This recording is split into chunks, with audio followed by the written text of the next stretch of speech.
그래서 2장 9절, 10절 빛 가운데 있다 하며 그 형제를 미워하는 자는 지금까지 어두운 가운데 있는 자요 그의 형제를 사랑하는 자는 빛 가운데 가하여 자기 속에 거리낌이 없다 이렇게 말씀하고 계십니다. 우리 인간이 천국을 아무리 아름답게 묘사한다고 할지라도 우리의 그 이성의 한계와 상상력의 빈곤으로 말미암아 그 순간이 지나면 반드시 식상하게 됩니다. 또한 그 악의 영들에 의해서 심각하게 오염될 수가 있습니다. 그에 대해서는 다음 시간에 말씀드리기로 하고요. 이 천국에서 얻을 영광을 성경에서 어떻게 묘사하고 있냐면은 우리가 하나님의 보좌 앞에 면류관을 쓰고 흰옷을 입고 영원토록 경배한다고 나와 있습니다. 이것은 상징입니다. 그렇지요. 이 상징의 본질이 무엇인지 반드시 이해해야 합니다. 우리가 기독교가 그 객관적인 실체를 담고 있습니다. 거기에는 자기 주관적인 느낌이 아니라 객관적인 실체를 담고 있는데 그 안에는 참으로 우리가 영원토록 천국에서 하나님 앞에 보호자 앞에서 흰 옷 입고 면류관 쓰고 경배를 드린다는 것은 우리가 생각하기에는 너무나 당혹스럽습니다. 또한 거부감이 드는 요소가 있습니다. 그러나 그것을 절대로 외면해서는 절대 안 됩니다. 바로 그 요소들이 그 당혹스럽고 거부감이 드는 그 요소들이야말로 우리가 아직까지 몰랐던 내용, 우리가 아직 느껴보지 못했던 이제라도 알아야 할 사실 정확하게 숨기고 있을 것이기 때문입니다. 예. 그래서 우리가 이 맨날 젖만 먹지 말고 이렇게 딱딱한 말씀으로 그 말씀에 집중하고 계속 그렇게 묵상하고 있으면 반드시 하나님의 영광의 빛이 우리 속에 비춰져서 그 천국의 기쁨을 함께 누리게 될 줄 믿습니다. 자, 딱딱한 말씀에 들어갑시다. 2장 9절에 분명히 빛 가운데 있다여 그 형제를 미워하는 자는 지금까지 어두운 가운데 있는 자요 라고 말씀하고 있습니다. 여기서 형제라는 것은 신자를 가리킵니다.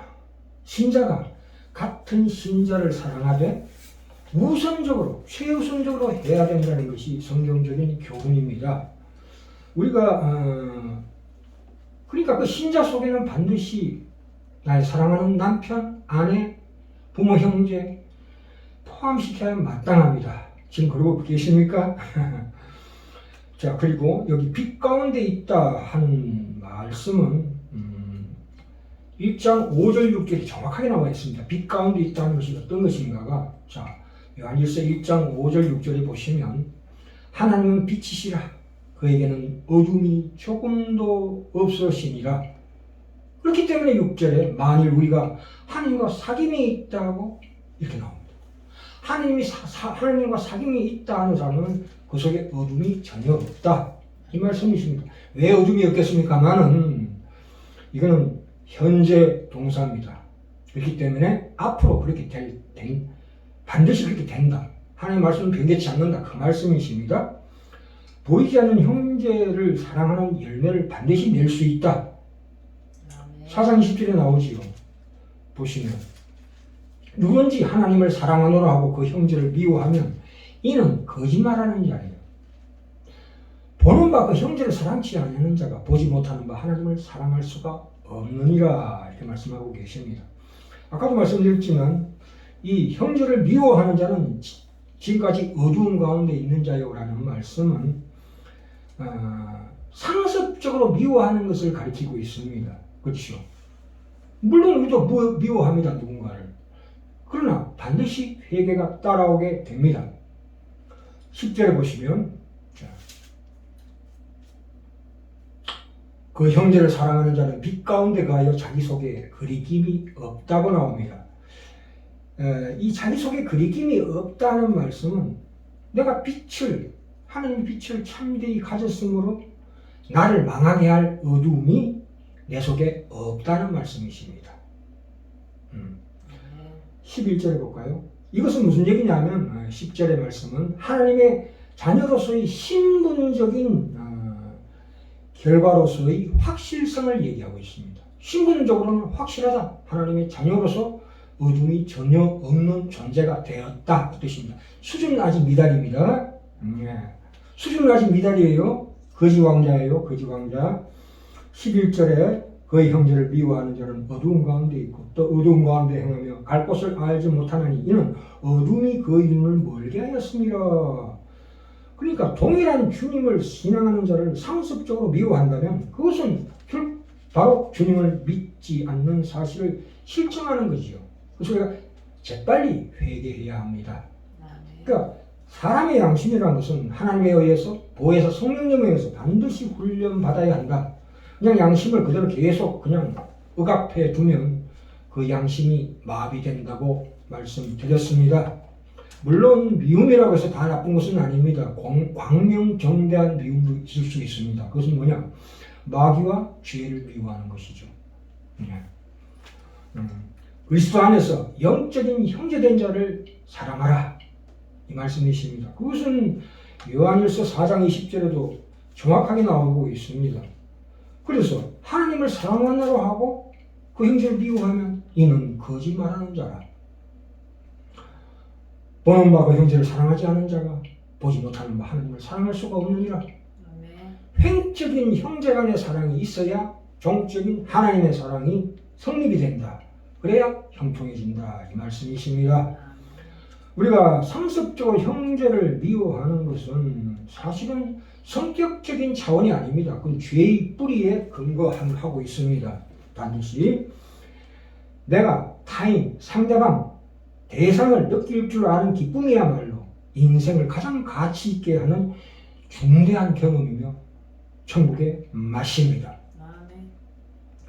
지옥에 들어가는 영혼들의 그 기질은 항상 자기 자신만을 집착합니다. 자기 자신만을 사랑하는 것입니다. 그 대상이나 상대자, 타인을 자기의 욕망을 이루는 수단으로 봅니다. 그렇죠. 우리는 하나님의 선을 누릴 수 있는 능력을 가진다는 것은 타인을 누리는, 타인을 사랑하는 그 즐거움을 지닌 것입니다. 네. 물론 불신자들도 죽기 전에는 적어도 육체라는 것이 있어가지고 어쩔 수 없이 어느 정도는 연결이 유지되지만 죽음이 오는 순간 그 연결고리가 끊어져 버리고 맙니다. 그럼 어떻게 됩니까? 자기 자아 속으로 빠져드는 것. 아무 제재 없이 자기 자신에게만 집중할 수 있습니다. 그것이야말로 지옥의 본질입니다. 그렇죠. 자기 속에 있는 것만 가지고 최선을 다하는 것. 그것이야말로 지옥이 아니고 무엇이겠습니까? 하나님의 은혜를 끝까지 거부하는 거지요. 빌립보서 4장 6절 7절이 나오죠. 아무것도 염려하지 말고 오직 모든 일에 기도와 간구로 너희 구할 것을 감사함으로 하나님께 아뢰라. 그리하면 모든 지각에 뛰어난 하나님의 평강이 그리스도 예수 안에서 너희 마음과 생각을 지키시리라. 저번 시간에 소요리 문답 1문과 그 답에 대해서 말씀드렸습니다. 여호와를 영화롭게 하는 것이 나의 즐거움이다. 그것은 무엇입니까? 보세요. 사람이 몸으로서 느끼는, 우리 육신적으로 느끼는 사랑, 소망, 욕망, 기쁨, 즐거움이라는 것은 그 반드시 대상이 있어야 합니다. 대상에 의해서 그 기쁨이 우러나와야 한다 이 말씀입니다. 그러니까 우리가 이 대상 누굽니까? 하나님이요 나의 형제지요. 거기에 대상에 집중하게 되면 그 기쁨과 즐거움이 증폭한다. 반대로 우리 속에 미움과 두려움이 싹틀 때 그 대상을 바라보지 말고 나를 미움으로 몰아가는 상대방을 보지 말고 타인을 보지 말고 그 상대를 보지 말고 그 두려움과 미움을 하나님께로 향하면 드디어 이 두려움과 미움은 그 상대에 대한 두려움은 서서히 소멸된다. 이런 원리입니다. 그렇지요. 우리가 이런 것을 잘 봐야 합니다. 그러니까 나의 두려움과 미움에 대한 대상을 바라보지 말고 대상만 바라보면 자꾸 이빨을 갈게 됩니다. 그러나 그 대상을 바라보지 말고 그것을 하나님께로 돌리고 하나님 앞에 내어놓을 때 하나님의 영광의 빛으로 말미암아 그 두려움과 미움이 서서히 소멸된다. 이거 우리가 꼭 아셔야 합니다. 그래서 우리가 항상 기도할 때도 항상 내 느낌에 집중하지 말고 내가 어떤 생각이 떠오르든지 오직 하나님께만 집중할 때에 그 잘못된 느낌은 서서히 사라지게 되고 하나님께 집중하게 된다 이 말씀입니다. 요한일서 1장 5절 6절에도 분명히 나오죠. 다시 한번 하나님은 빛이시라 그에게는 어둠이 조금도 없으시니라. 만일 우리가 하나님과 사귐이 있다 하면 그죠. 2장 9절 10절에 있는 말씀이 빛 가운데 있다 하며 그 형제를 미워하는 자는 지금까지 어둠 가운데 있는 자요 그 형제를 사랑하는 자는 빛 가운데 거하여 자기 속에 그리낌이 없다. 사실 우리의 영혼은 우리 것이 아닙니다. 하나님께 연결될 때만이 비로소 참 존재적인 의미를 지니게 됩니다. 하나님과의 교통, 가장 중요한 하나님과의 교통이 인간에게 제시된 인간의 목적이며 우리가 반드시 도착해야 될 종착역이다. 이렇게 이해하셔야 합니다. 현실은 그 온전한 인간성을 향해 가는 여정입니다. 그래야 합니다. 하나님과 나와 하나가 되는 그 연합 속에서만이 진정한 천국의 맛을 느낄 수가 있으며 형제들과의 그 연합 속에서만이 진정한 천국의 맛을 느낄 수가 있다. 그것은 하나님의 창조 세계 속에 드러난 원리고 기쁨의 근원입니다. 진정한 기쁨은 타인을, 상대방을 누리는 즐거움입니다. 그렇죠. 대상이 없는 즐거움은 혼자만이 느끼는 그 즐거움은 타락된 자기 사랑에 불과합니다. 사실상 그런 사람들은 그게 자기 사랑이 아니고 그 자기 속에 일어나는 느낌들에 대한 집착일 뿐입니다. 그렇지요. 그렇습니까? 네. 자, 2장 6절로 갑시다. 6절에 그 안에 거하는 자마다 범죄하지 아니하나니 범죄하는 자마다 그를 보지도 못하였고 그를 알지도 못하였느니라. 또 나옵니다. 상습적으로 범죄하지 않는다는 말씀입니다. 이것은. 그죠? 2장 1절하고 연결해 볼까요? 2장 1절. 그 안에 거하는 자마다 범죄하지 아니하나니 범죄하는 자마다 그를 보지도 못하였고 그를 알지도 못하였느니라. 누구를? 예수 그리스도를. 2장 1절 봅시다. 나의 자녀들아 내가 이것을 너희에게 쓰면 너희로 죄를 범치 않게 하려 함이라. 만약에 신자가 죄를 범하게 될 때, 형제를 미워하게 될 때 이 말씀을 보십시오. 만일 누가 죄를 범하면, 그렇지요. 내가 죄를 범하면 아버지 앞에서 우리에게 대언자가 있으니 곧 의로우신 예수 그리스도시라. 그렇죠. 예수 그리스도로 말미암아 우리가 회개하게 되면 그 죄는 사라지게 된다. 이 말씀입니다. 여기서 범죄하지 아니한다는 말은 헬라 원어로 현재 동사라고 말씀드렸습니다. 현재 상습적으로 미워하는 것을 가리키고 있습니다. 그렇죠? 우리가 신령으로 성령으로 말미암는 영으로 그리스도를 본다. 그 안다는 것은 참으로 귀한 것입니다. 그렇죠? 우리가 이 세상 살아가면서 이미 현재 이곳에서 천국을 맛보고 있고 지옥을 맛보고 경험하고 있다고 볼 수 있습니다. 이 천국에 속한 것은 어떠한 고난이라도 반드시 영광으로 변화되어야 맙니다. 지옥에 속한 것은 그것이 아무리 기쁘고 즐겁고 쾌락이 있다 할지라도 반드시 저주로 끝이 난다 이 말입니다. 세례라는 게 무엇입니까? 세례라는 게 내가 죽고 하나님께 대하여 사는 것입니다. 그것이 바로 세례의 의미입니다.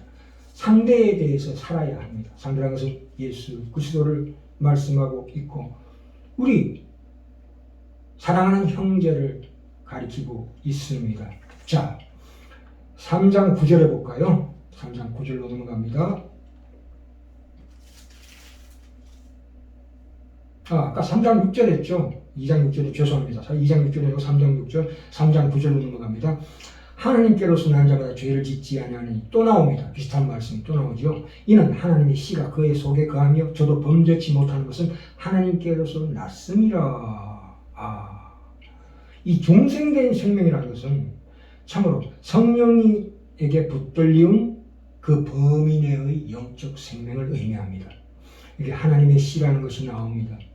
하나님의 씨는 바로 그것입니다. 중생된 생명. 우리가 그러니까 거듭난 자의 영혼 그 자체를 가리키는 게 아니고 중생된 생명을 의미합니다. 자, 자, 10절 볼까요? 9절은 좀 이따 또 말씀드리기로 하고요. 이러므로 하나님의 자녀들과 마귀의 자녀들이 나타나느니 무릇 의를 행치 않은 자나 또는 그 형제를 사랑치 아니하는 자는 하나님께 속하지 아니하니라 이렇게 말씀하고 계십니다. 여기 헬라 원문에 보시면 이러므로가 이것으로랍니다. 이것으로. 그러니까 형제를 사랑하지 않는 것. 그렇죠. 그것은 마귀의 자녀와 하나님의 자녀를 구별하는 표식입니다. 지시대명사예요. 그러니까 여기서 말씀하는 무릇 의를 행치 않는 자라는 것은 우리 일반적인 정의나 의가 아니고 그리스도의 속죄의 결과로 성립된 의입니다. 그것이 바로 우리를 의인이라 칭하시는 그 의를 얘기하는 것입니다. 아까 말씀드렸죠? 신분적으로는 이미 하나님의 의인이 되었습니다. 그렇죠? 그렇기 때문에 이 말씀이 맞습니다. 그렇죠? 형제사랑도 역시 그리스도의 속죄적 사역이 신자에게 역사하여 이루어지는 열매인 것입니다. 요한에서 4장 7절부터 분명히 11절까지 나오고 있는 대목입니다. 자, 여기서 요리문답 제37문을 봅시다. 신자가 죽을 때 그리스도에게서 무슨 유익을 받는가? 이러한 질문에 대해서 그 답은 무엇입니까? 신자가 죽을 때에 그 영혼이 완전히 거룩하게 되며 죽는 즉시 영광에 들어가고 그 몸은 여전히 그리스도께 연합하여 부활할 때까지 무덤에서 쉬느니라 이렇게 나옵니다. 참 귀한 말씀이죠. 이제 다시 9절로 넘어갑시다. 3장 9절 말씀. 바울이 신자들에게 이런 말씀을 하고 있습니다. 고린도후서 7장 1절에 육과 영의 온갖 더러운 것에서 자신을 깨끗하게 하자 이렇게 말씀하고 있는데 우리가 아직 성결해지지 못했습니다. 그렇죠? 그렇기 때문에 우리의 영도 깨끗해지기를 원한다. 이런 말을 한 적이 있습니다. 요한에서 3장 9절에도 동일한 말이 나옵니다. 하나님께로서 난 자마다 죄를 짓지 아니하는 이는 하나님의 씨가 그 속에 거함이라. 여기 하나님의 씨라는 것이 나옵니다.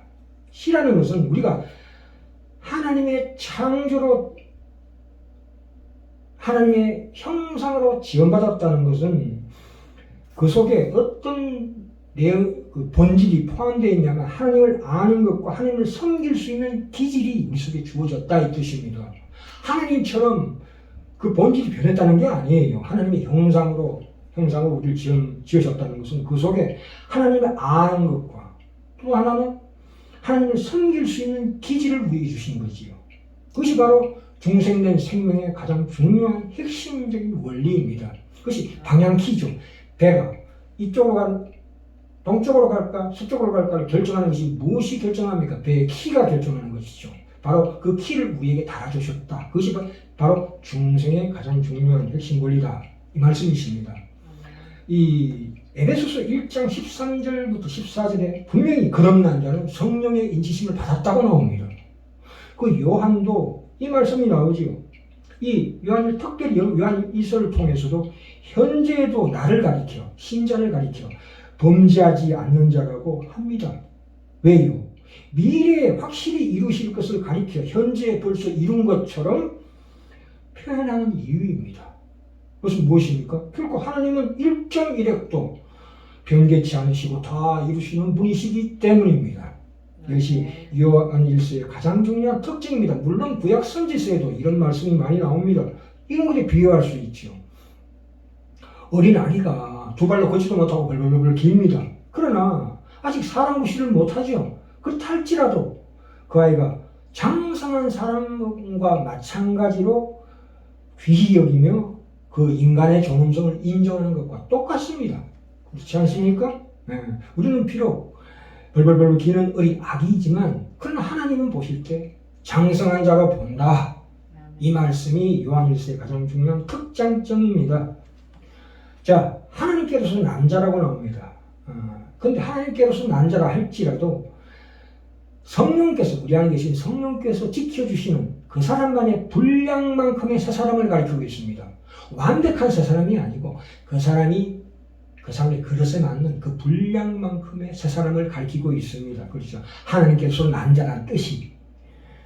그러므로 거듭난 자는 육신으로나 영혼적으로나 성령께서 지켜주시는 그 분량만큼은 절대로 범죄하지 않게 됩니다.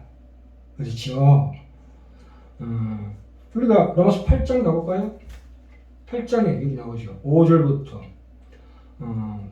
10절까지 말씀에 육신을 쫓지 말라, 육신의 일을 생각하지 말라. 이게 계속 육신에 대해서 나옵니다. 육신이라는 것은 우리 생리적인 이 몸을 얘기하는 것이 아니고 우리 속에는 옛사람으로서의 습성, 그 죄성을 얘기합니다. 그 부패성을 얘기하고 있습니다. 그렇죠. 그래서 로마서 8장 9절에 정확하게 나옵니다. 만일 너희 속에 하나님의 영이 거하시면 너희가 육신에 있지 아니하다고 그랬죠. 그렇죠? 내 속에 하나님의 영이 거하시면 어떻게 된다고요? 우리가 육신에 거한다고 그랬습니까? 거하지 않는다고 그랬습니다. 육신에 거하지 아니한다고 그렇게 결론을 짓고 있습니다. 만일 너희 속에 하나님의 영이 거하시면 너희가 육신에 있지 아니하고 영에 있나니 그 부패 속에 있지 않다 이 말입니다.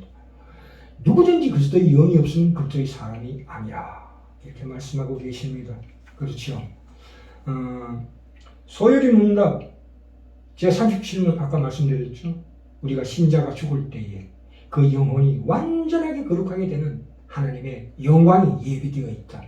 그 영광에 가는 그 여정이 우리를 거룩하게 계속해서 하나님께서 기르시고 계신다 이 말씀입니다. 그죠?